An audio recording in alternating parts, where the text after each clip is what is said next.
Esu Ričardas Kvekšas, ūkininkauju jau apie 15 metų. Prasidėjo tas ūkininkavimas nuo labai nedidelio skaičiaus elninių gyvūnų, o dabar pagrindinis verslas jau tas ūkininkavimo yra mėsiniai galvijai, jų auginimas ir realizavimas iki mėsos. Šiuo metu ūkyje yra apie 200 motininių karvių mėsinių galvijų, kur, sakykime, jos veda vaikus ir visus auginam iki skerdimo. Elnių yra apie 200, danielių dar 50 irgi.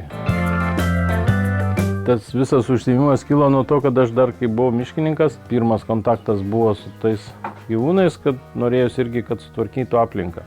Aišku, pirma veislė buvo, kaip ir visi, kurie nelabai ką supranta, pradeda nuo Highlandų ir tada po truputėlį keiti, kol vis dėlto prieini prie tos brandinės veislės Anguso.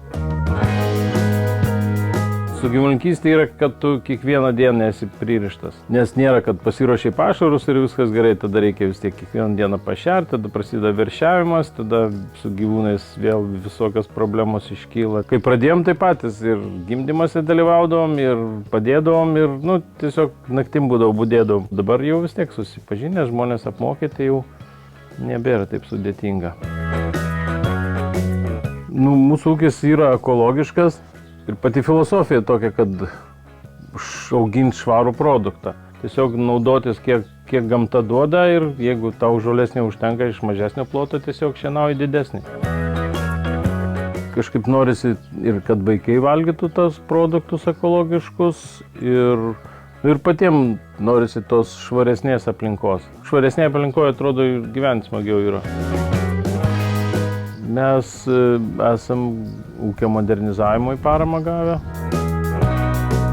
Jeigu nebūtų finansavimo, tai būtų tikrai labai sunku išgyventi. Dėl paramos ten pasidomėjom konsultavimus tarnyboje, kad yra rėmimai, yra ir spaudoje pasidomėjus, yra daug pavyzdžių, kaip, sakykime, galim gauti paramą iš Europos ir mes to naudojamės.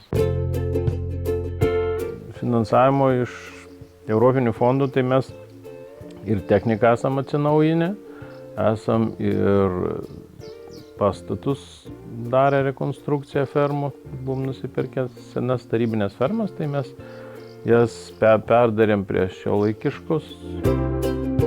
Elnyne buvo irgi įrengti aptvarai, pasinaudojus Europinę paramą. Dėl sudėtingumo pateikti paraiškas, tai mes paprastai naudojamės įmonių, kurios to užsiima, rašo projektus, konsultantų paslaugomis. Be paramos būtų sunku įsivaizduoti ūkio plėtrą, nes tiesiog nėra tas pelningumas toks didelis, kad galėtum savo leisti nusipirkti naują traktorių, reikėtų tada dairytis dėvėtų, o tada vėl taip prasideda kitos problemos, jeigu technika nenauja. Tiesiog tas įsipareigojimas irgi verčia dirbti į priekį judėti, nes tu esi kaip ir sutaręs su tais rėmėjais, kurie kaip tau finansuoja, toks bendradarbiavimas gaunasi. Aš manau, kad kiekvienas turėtų pasinaudoti Europos teikiamą paramą. Lengviau yra vykdyti ir tą žemės ūkio veiklą, ir yra finansavimo būdavo, kad galim ir veislinę bandą įsigyti, sakykime, gyvulius pagerinti savo kokybę. Tiesiog biškį daugiau drąsos ir pirmin.